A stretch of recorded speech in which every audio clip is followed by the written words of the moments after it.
Paano magkaka-permit? Saan tayo bibili? Sa CWR holder or sa W Farm Permit holder? Okay po mga kahabi, so ito yung ating pag-uusapan sa video ito. Okay po, ganun din po yung katanungan ng ating kahabi na si Tycho Roger. Paano magkaka-permit share? Kailangan bumili sa may CWR? Di po ba, sir? Okay po, yun ang katanungan nyo. Pero ito po ay marami siyang katanungan. Okay po, so ito yung ating pag-uusapan. Mapagpalang araw mga kahabi. Welcome po sa ating YouTube channel. At kung kayo po ay bagong viewers sa channel na ito, ay humingi ako ng favor. At kung nagustuhan nyo ito yung ganitong usapin, patungkol sa buhay mag-iibon, ay humingi ako ng maliit na pabor na pakisubscribe po yung ating YouTube channel, Olen Aviary at iba pa. Okay po, so paano magkaka-permit? Saan tayo bibili? Sa CWR holder or sa W Farm Permit holder? Okay po, so mapagpalang araw po. So ganun din po sa mga katanungan ng ating kahabi. So, isa lang po yung nagtanong ngayon pero napakarami niyang gustong malinawan. So, mag-focus muna tayo sa tanong ng ating kahabi na si Tycho Roger. So, hihimay-himayin po natin yung kanyang katanungan. Okay po? Para isa-isahin po natin masagot yung kanyang nais na malaman. At ganun din po, alam ko kahabi, na yung iba nating kahabi ay ganito rin yung kanyang, ganito rin ang kanilang mga katanungan. Okay po. So, unahin natin yung tanong ni kahabi Tycho Roger na paano magkaka-permit share? Kailangan bumili sa may CWR holder. Hindi po ba, sir? Okay po, kahabi Tycho Roger. So, dalawa po yung option natin kung saan tayo pwedeng bumili. Pero doon po sa legit source. Pwede tayong bumili sa CWR holder dahil ito rin po ay binigyan ng karapatan ng DENR na mag-issue ng deed of sale or deed of donation. Pwede rin po tayo mag-avail sa legal source na W Farm Permit o yung Wildlife Farm Permit holder. Ito naman po ay nag-issue ng official receipt, deed of sale at saka deed of donation din po. Okay po. So, sa CWR holder kahabi, ay meron lamang pong limitasyon or meron lang inaalaw ang DNR na pwedeng mag-issue ng deed of sale. Okay po, so paglilinaw po kahabi ang CWR po ay hindi pwede mag-issue ng official receipt.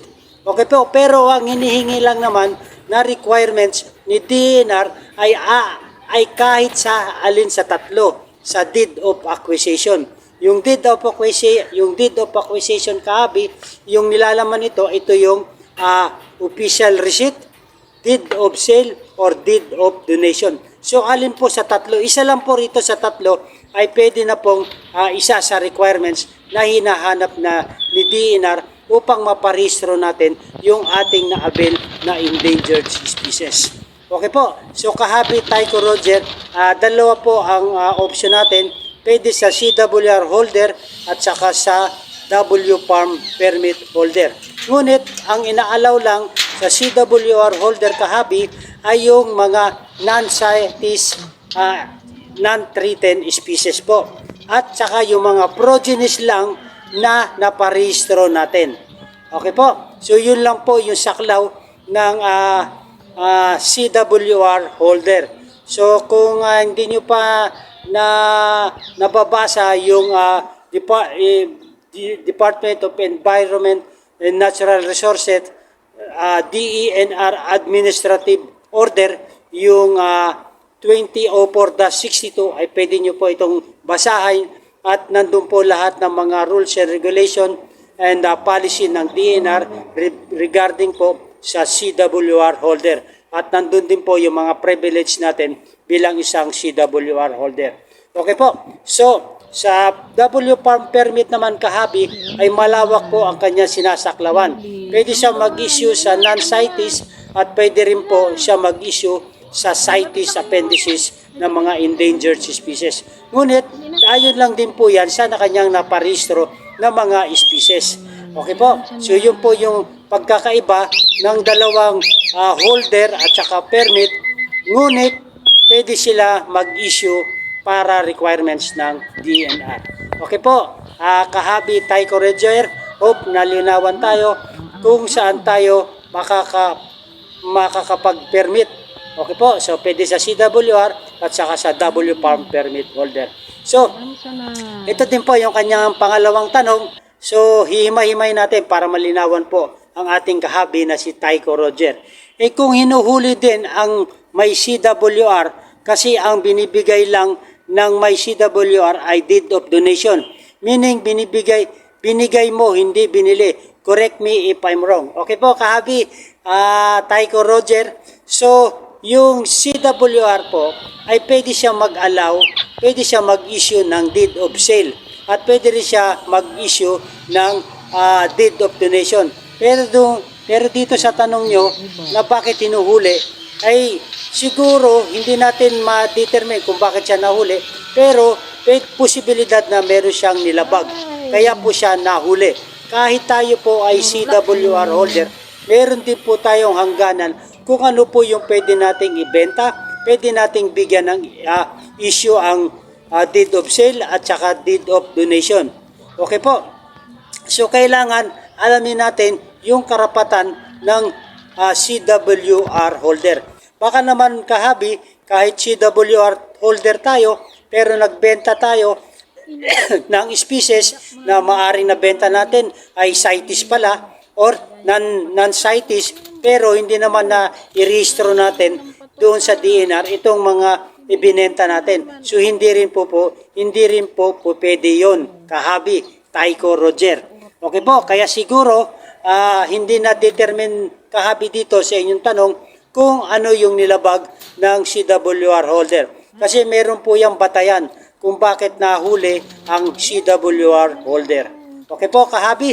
So yung tanong niya, pangatlo, Sir, kaya tayo nag-aalaga ng ibon para saan? So yun po ang malinaw na kanyang tanong. So kahabi, meron tayong mga bagay-bagay, personally reason kung bakit tayo nag-aalaga ng ibon. At bibigyan ko po kayo ng halimbawa na naibanggit ko na rin po ito sa previous video ko. Bakit tayo nga nag-aalaga ng ibon? Meron tayong tatlong dahilan or tatlong paraan. Unang-una, nag-aalaga tayo as a pet. Mag-aalaga tayo ng endangered ibon, endangered species na ibon dahil as a pet lamang. Okay po? So yung pangalawa ay mag-aalaga tayo ng endangered species na ibon dahil i-breed natin. Ito yung tinatawag na mga hobbyist. Okay po? Katulad ko, hobbyist din po ako. So gusto ko rin po mag-breed. So, pangatlo, ito ba pinaplano nating ibenta pagdating ng araw pag ito'y marami na. So, sa tanong nyo, sir, kung bakit tayo nag-aalaga, ay personal reason na po yan. Okay po, pero binigyan ko lang kayo tatlong halimbawa kung bakit tayo nag-aalaga. So sa akin, personally, sa akin ay gusto ko mag-breed at pagdating ng araw ay ibibenta ko yung mga progenies ng aking mga na-breed na mga species. Okay po? So yun po yung dahilan kung bakit tayo nag-aalaga ng endangered species. Meron tayong dahilan. So sa pang-apat niyang tanong, practical lang sir, for business, hindi po ba? So, hindi po lahat ng nag-aalaga ng endangered species kahabi Tycho Roger ay gusto niyang maging business. Okay po. So, kung business ang iniisip natin, kung bakit tayo nag-aalaga ng endangered species, dapat po, sa simula pa lang, mag-provide na tayo ng legitimacy sa pag-aalaga. Kumuha na po tayo ng wildlife farm permit kung ang iisipin lang naman natin ay gininegosyo natin at ibibenta yung mga aalagaan nating endangered species. Okay po, legal na po tayo, kumuha na po tayo sa mga legal source para magkaroon tayo ng mga requirements para makapag-avail tayo, makapag-apply or makapag-register sa DENR. Kung yun po ang ating nais na magbenta pagdating po ng araw. So tulad na sinabi ko, kanya-kanya po tayong reason kung bakit po tayo nag-aalaga ng endangered species. Okay po mga kahabi, hope meron tayong mga natutunan at nais kong idagdag kahabi sa mga gusto o nagbabalak o magsisimula ng ganitong pag-aalaga ng ibon ng mga endangered species ay kailangan suriin muna natin kung ano yung ating plano sa pag-aalaga. Okay po, dahil yung mga katanungan ni Kahabi Taiko Roger ay yun po ang magbibigay linaw sa atin kung ano nga po yung ating pinaplano. Okay po, kung bakit tayo nag-aalaga ng endangered species. Okay po, so yung karagdagan niya pong katanungan ay dapat ang DNR bigyan nila ng CWR ang mga wala. Okay po, kahabi. Welcome na welcome po ang DNR na mag-issue ng CWR, Certificate of Wildlife Registration. Okay po. Pero, hindi po ako sa side ng DNR, kahabi. Hindi rin ako side sa mga walang permit. Dahil ang DNR po ay hindi tinitolerate ang mga kahabi natin na nagpo-possess ng mga illegal endangered species. Sa atin lang po ay nagbibigay tayo ng mga maliit na bagay para kahit sa maliit na bagay ay magkaroon tayo ng kalinawan, kaunawaan at pagbabahagi ng ating nalalaman sa legal na pamaraan. Okay po? So, ang DNR po ay welcome sa lahat ng gustong kumuha ng Certificate of Wildlife Registration. Ngunit, alinsunod sa kanilang rules and regulation, policy and guidelines, ay kailangan ma-provide muna natin yung kanilang requirements na hinihingi. At hindi rin po alam ng mga DNR office or DNR staff kung sino ang mga nag-aalaga ng mga endangered species. Okay po, so tayong mga nag-aalagang ng mga endangered species, tayo po ang lalapit sa DNR na nasasakupan natin or sa malapit na lugar natin. At tayo po ang magsasabi, tayo po ang mag-a-apply bilang isang individual na nag-aalaga ng endangered species. Ay tayo po ang lalapit sa DNR upang iparehistro natin ang mga inaalagaan nating mga endangered species. At sabi nyo pa, kung hindi nila bibigyan yan, patuloy pa rin ang illegal.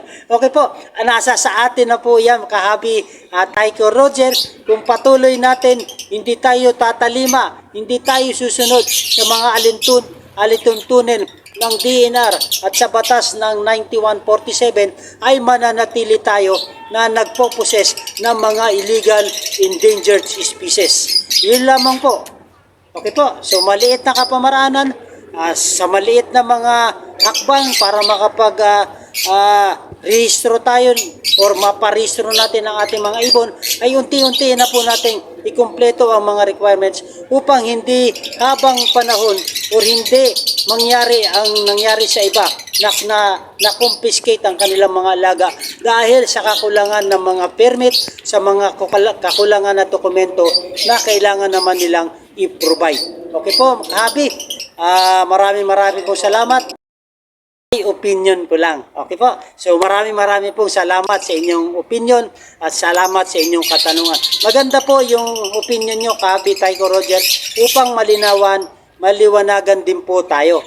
Okay po. Hindi lang po para sa ilan, ito'y para sa lahat ng hindi pa po nakakaunawa sa batas ng DNR, yung 9147 RA. Republic Act 9147, yung Conservation and Protection of Wildlife Endangered Species. Okay po. Okay, so meron pa rin po siyang katanungan. So tuloy-tuloy na natin. Samantalahin natin ang katanungan ni Taiko Roger para lahat naman po tayo ay may apply natin ito. Tsaka, pag nagka-CWR ang isang ibon, mabibili nyo ba yan ng mababa? Imposible. Magbenta ng mababa, yan hindi tayo nag-aalaga ng ibon na wala tayong purpose. Imposible. Okay po. Ang mahalaga rito, kahabi, meron tayong CWR folder. Meron tayong CWR registration. Yun po ang mahalaga dito. Huwag nating isipin na makapagbenta tayo ng mahal. Ang importante, legal tayong nag-aalaga. To the palo na lang po yung mga presyo na ating binebenta ng mga ibon. Okay po, kahabi.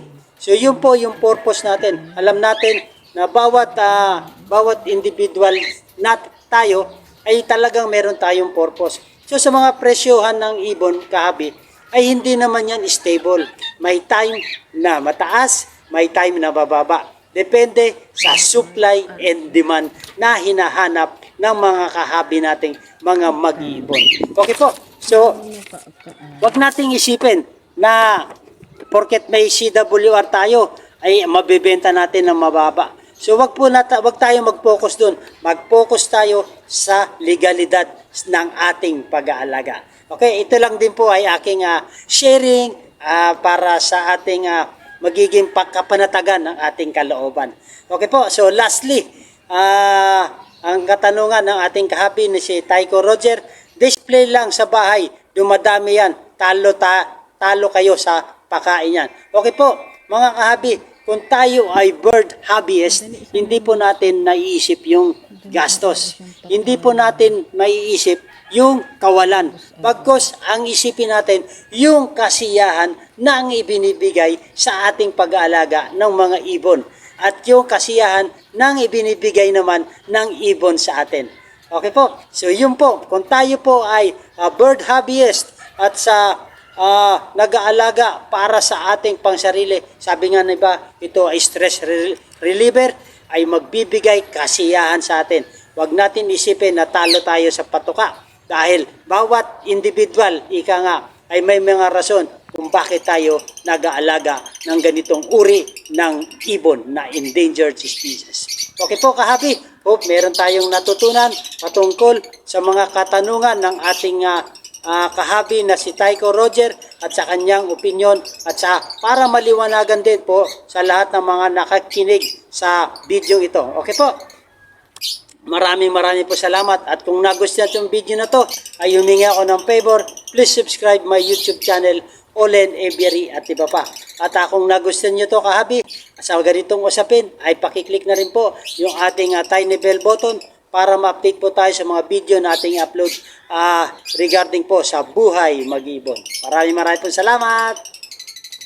So kahabi, gusto ko lang din po i-shout out ang ating mga viewers, mga silent viewers, sa mga regular na mga kahabi natin na patuloy sumusuporta sa atin at saka sa mga bagong subscriber at viewers po. Shout out po sa inyo lahat. At nais ko rin pong i-shout out si Kahabi Efren 15, si Kahabi at Junjun Natada. Shout out po sa inyo. Si Kahabi Bal Malana, si Wayne Hunters at shout out din po sa iyo Glenn Vizcaino. Shout out po si Kahabi Sergio at si Kahabi Richel Montano. Shout out po sa inyo. At si Kahabi Bulastika Akit Salub. Shout out po sa iyo Kahabi. At si Kahabi Just Love _0. Shout out po Alan San Miguel. Shout out po Kahabi Miko Solminaro. Shout out po sa iyo Kahabi sa patuloy nyo pagsuporta sa ating YouTube channel. At ganoon din po si Kahabi Nestor Mutas. Shout out po sa inyo sir.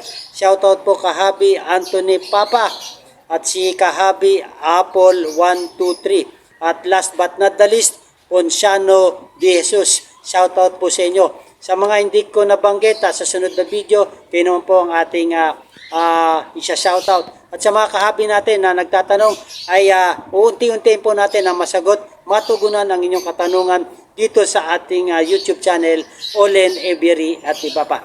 So, maganda ang buhay pag may alagang ibon sa ating bahay. Mabuhay and God bless. Thank you for watching.